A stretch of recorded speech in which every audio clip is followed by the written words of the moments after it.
اپنی ظاہر کو بھی اچھا بناؤ اور باطن کو بھی اچھا بناؤ. ظاہر میں تو ہم بڑے نمازی حاجی تو یہ ہے، لیکن باطن میں ہمارے کچھ بھی نہیں ہے.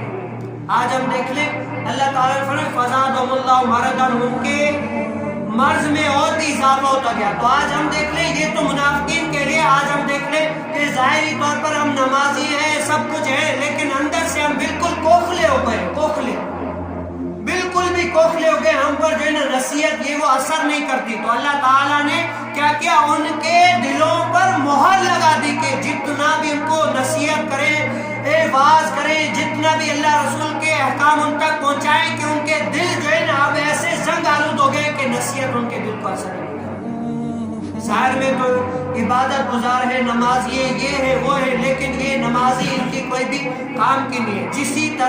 جس طرح ظاہری طور پر انسان کو مسلمان ہونا ہے، عبادت گزار ہونا ہے، اسی طرح انسان کو باطنی طور پر بھی عبادت گزار اللہ تعالیٰ کی طرف راغب ہونا ہے. اس کی مثال کیا ہے؟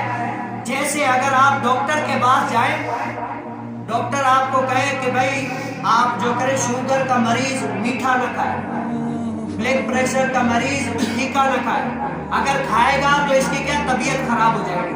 اب وہ انجیکشن لگوائے، دوائیاں لے، لاکھوں روپیہ خرچہ کرے، لیکن کیا پرہیز نہ کرے، پرہیز کرے ہی نہ، میٹھا بھی کھا رہا ہے، بلڈ پریشر والا وہ کیا پھیکا بھی کھا رہا ہے، سب کچھ جو آ رہا ہے کھا رہا ہے، دوائیاں بھی لے رہا ہے، لیکن کیا وہ وہاں سے پرہیز نہیں کر رہا، تو کیا اس کی طبیعت بگڑنا شروع ہو جائے گی. وہ اپنے آپ کے ساتھ اچھا نہیں کر رہا، بھلے جتنا بھی وہ خرچہ کرے صحت پر یہ وہ، لیکن یہ خرچہ ایسے ضائع کر رہا ہے، اس کو کچھ بھی فائدہ نہیں ہو رہا. تو اسی طرح ہم ظاہری طور پر عبادت گزار ہیں، ریاضت گزار ہیں، یہ ہے وہ ہے، لیکن اندر سے ہم بالکل کھوکھلے ہو گئے، اندر سے ہم بالکل کھوکھلے ہو گئے. ہمارے اندر میں کیا ہے آپ جانچیں کہ ایسی کون سی ہے. حضور علیہ السلام کی محبت میں، اگر حضور علیہ السلام سے سچی محبت ہوگی، دین اسلام کو اگر سچی طریقے سے ہم نے مانا ہے نا، تو فجر کی نماز بھی اچھی لگے.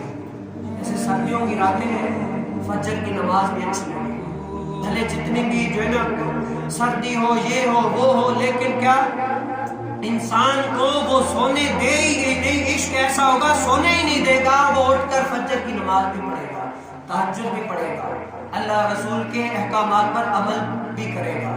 جتنا بھی کام ہو سب کچھ کام چھوڑ کے پہلے اللہ رسول کا جو ہے نا حکم پر عمل کرے گا.